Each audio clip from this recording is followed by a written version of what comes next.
Ах, най-накрая мога да се отпусна без да чистя къщата.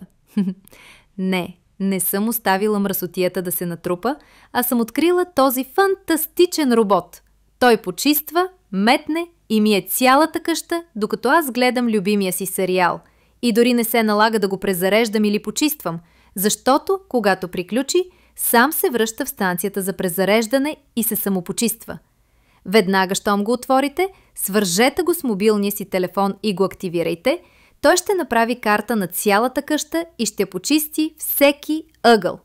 Освен това, разпознава препятствия и стъпала.